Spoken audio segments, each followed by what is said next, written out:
Chapter 4 சமாதானம் என்ற கனி, The Fruit of Peace. சமாதானம் என்ற கனி வளர்க்கப்பட்டு விரிவாக்கப்பட வேண்டும்.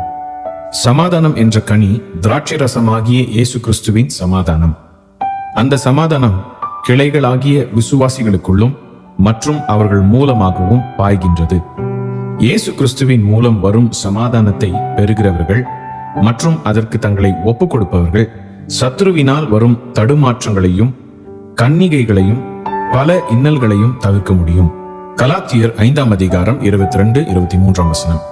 ஆவியின் கனியோ அன்பு, சந்தோஷம், சமாதானம், நீடிய பொறுமை, தயவு, நற்குணம், விசுவாசம், சாந்தம், இச்சையடக்கம், இப்படிப்பட்டவைகளுக்கு விரோதமான பிரமாணம் ஒன்றுமில்லை. Amplified Bible.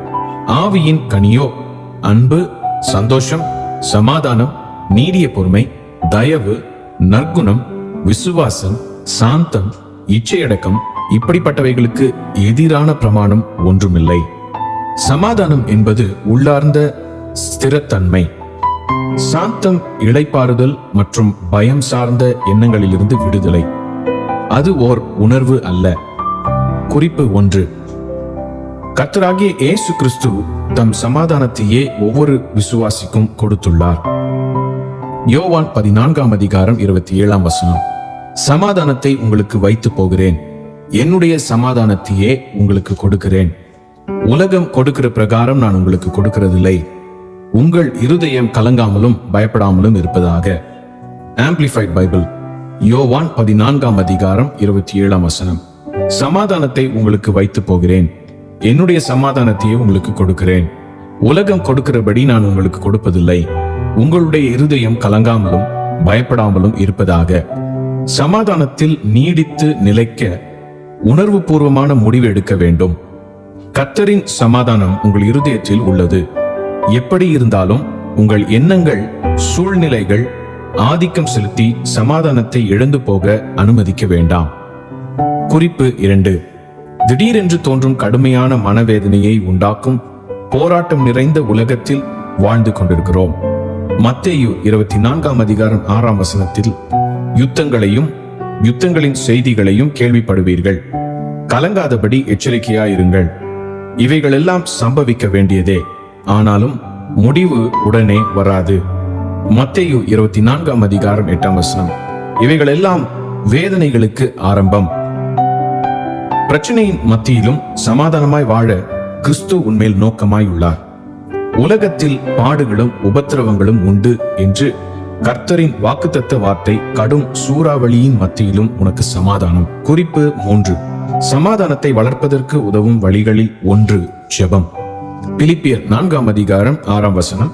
நீங்கள் ஒன்றுக்கும் கவலைப்படாமல் எல்லாவற்றையும் குறித்து உங்கள் விண்ணப்பங்களை ஸ்தோத்திரத்தோடே கூடிய ஜெபத்தினாலும் வேண்டுதலினாலும் தேவனுக்கு தெரியப்படுத்துங்கள். உங்கள் தேவைகள் சந்திக்கப்பட உங்கள் முழு நம்பிக்கையையும் கர்த்தர் மேல் வைத்து ஜெபத்திலே கர்த்தரிடம் சொல்லுங்கள். அவரை நம்புவது சமாதானத்தை கொண்டு வரும். மற்றவர்களை அல்ல, உங்களையே நம்புவது மன உளைச்சல்களையும் பயம் சார்ந்த தளர்வையும் கொண்டு வரும். குறிப்பு 4. சமாதானத்தின் ஒரு குறிப்பிட்ட செயல்பாடு என்னவென்றால் உங்கள் வாழ்க்கையின் குறிக்கோளை தீர்மானிப்பது. கொலோசியர் 3ஆம் அதிகாரம் 15ஆம் வசனத்தில் தேவ சமாதானம் உங்கள் இருதயங்களில் ஆழக்கடவது. இதற்கென்றே நீங்கள் ஒரே சரீரமாக அழைக்கப்பட்டீர்கள். நன்றி அறிதல் உள்ளவர்களாயும் இருங்கள். உங்கள் உள்ளத்தில் சமாதானம் ஆட்சி செய்வதை உறுதி செய்வது உங்கள் கடமை. சரியான வழிகளில் நீங்கள் செல்வதை உறுதி செய்வது உங்கள் வாழ்வில் சமாதானம் இருக்கிறதா அல்லது இல்லையா என்பதை தீர்மானிக்கும் வழிகாட்டியாக இருக்கும். தேவ சமாதானம் உங்கள் இருதயங்களை ஆளுகை செய்யட்டும். உங்கள் இருதயங்களில் தேவ சமாதானம் ஆளுகை செய்வதை தடுக்கும் எந்த முடிவையும் தீர்மானத்தையும் தவிர்த்து விடுங்கள். முடிவுகளை எடுப்பதற்கு தேவ சமாதானத்தை ஒரு அளவுகோலாக வையுங்கள். அநேக கிறிஸ்தவர்கள் மார்த்தாளை போல இருக்கின்றனர். கர்த்தரின் பாதத்தில் அமர்ந்து அவரின் வார்த்தைகளை பெற்று ஆசீர் பெறுவதை அசட்டை செய்து மனசஞ்சலத்தோடு இயேசுவுக்கு சேவை செய்ய முயல்கின்றனர். லூக்கா 10ஆம் அதிகாரம் 38 முதல் 42ஆம் வசனம் வரை. அவர்கள் பிரயாணமாய் போகையில் அவர் ஒரு கிராமத்தில் பிரவேசித்தார். அங்கே மார்த்தாள் என்னும் பெயர் கொண்ட ஒரு ஸ்திரீ அவரை தன் வீட்டிலே ஏற்றுக்கொண்டாள்.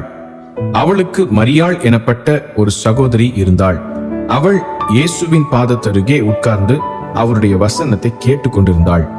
மார்த்தாளோ பற்பல வேலைகளை செய்வதில் மிகவும் வருத்தமடைந்து அவரிடத்தில் வந்து, ஆண்டவரே, நான் தனியே வேலை செய்யும்படி என் சகோதரி என்னை விட்டு வந்திருக்கிறதை குறித்து உமக்கு கவலை இல்லையா? ஆண்டவரே, நான் தனியே வேலை செய்யும்படி என் சகோதரி என்னை விட்டு வந்திருக்கிறதை குறித்து உமக்கு கவலை இல்லையா? எனக்கு உதவி செய்யும்படி அவளுக்கு சொல்லும் என்றார். இயேசு அவளுக்கு பிரதியுத்தரமாக, மார்த்தாளே, மார்த்தாளே, நீ அநேக காரியங்களை குறித்து கவலைப்பட்டு கலங்குகிறாய். தேவையானது ஒன்றே. மரியாள் தன்னை விட்டு எடுபடாத நல்ல பங்கை தெரிந்து கொண்டாள் என்றார்.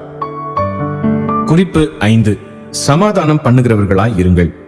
மத்தேயு 5ஆம் அதிகாரம் 9ஆம் வசனம். சமாதானம் பண்ணுகிறவர்கள் பாக்கியவான்கள், அவர்கள் தேவனுடைய புத்திரர் எனப்படுவார்கள். எபிரேயர் 12ஆம் அதிகாரம் 14ஆம் வசனம். யாவரோடும் சமாதானமாய் இருக்கவும் பரிசுத்தமுள்ளவர்களாய் இருக்கவும் நாடுங்கள். பரிசுத்தம் இல்லாமல் ஒருவனும் கர்த்தரை தரிசிப்பதில்லையே. மத்தேயு 5ஆம் அதிகாரம் 38ஆம் வசனம் முதல் 45ஆம் வசனம் வரை. கண்ணுக்கு கண், பல்லுக்கு பல் என்று உரைக்கப்பட்டதை கேள்விப்பட்டிருக்கிறீர்கள்.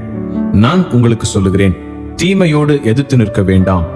ஒருவன் உன்னை வலது கன்னத்தில் அறைந்தால் அவனுக்கு மறு கன்னத்தையும் திருப்பிக் கொடு. உன்னோடு வழக்காடி உன் வஸ்திரத்தை எடுத்துக்கொள்ள வேண்டும் என்றிருக்கிறவனுக்கு உன் அங்கியையும் விட்டுவிடு. ஒருவன் உன்னை 1 மைல் தூரம் வர பலவந்தம் பண்ணினால் அவனோடு 2 மைல் தூரம் போ. உன்னிடத்தில் கேட்கிறவனுக்கு கொடு. உன்னிடத்தில் கடன் வாங்க விரும்புகிறவனுக்கு முகம் கோணாதே. உனக்கு அடுத்தவனை சிநேகித்து உன் சத்துருவை பகைப்பாயாக என்று சொல்லப்பட்டதை கேள்விப்பட்டிருக்கிறீர்கள்.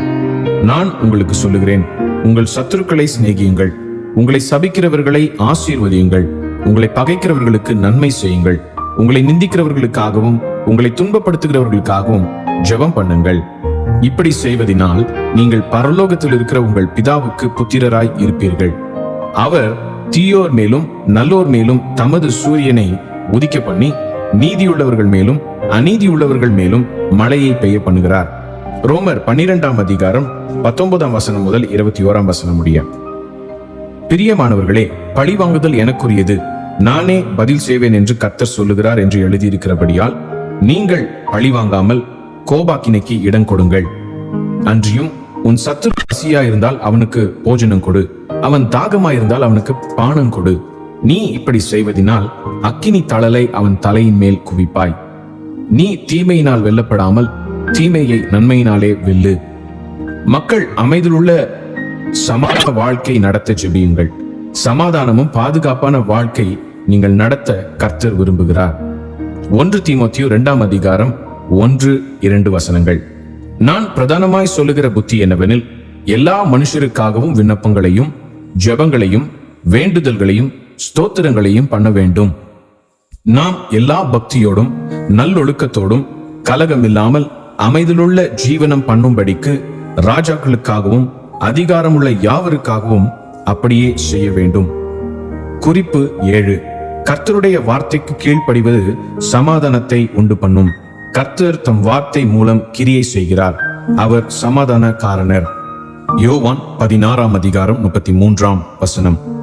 என்னிடத்தில் உங்களுக்கு சமாதானம் உண்டாயிருக்கும் பொருட்டு இவைகளை உங்களுக்கு சொன்னேன். உலகத்தில் உங்களுக்கு உத்தரவாதம் உண்டு, ஆனாலும் திடன் கொள்ளுங்கள், நான் உலகத்தை ஜெயித்தேன் என்றார். யோவான் 15ஆம் அதிகாரம் 4-5ஆம் வசனம். என்னில் நிலைத்திருங்கள், நானும் உங்களில் நிலைத்திருப்பேன். கொடியானது திராட்சை செடியில் நிலைத்திராவிட்டால் அது தானாய் கனி கொடுக்க மாட்டாதது போல நீங்களும் என்னில் நிலைத்திராவிட்டால் கனி கொடுக்க மாட்டீர்கள். நானே திராட்சை செடி, நீங்கள் கொடிகள். ஒருவன் என்னிலும் நான் அவனிலும் நிலைத்திருந்தால் அவன் மிகுந்த கனிகளை கொடுப்பான். என்னை அல்லாமல் உங்களால் ஒன்றும் செய்யக்கூடாது. கர்த்தருடைய சித்தத்திற்கு எதிர்த்து நிற்காமல் இருக்கும்போது உங்களுக்கு சமாதானம் உண்டாகும்.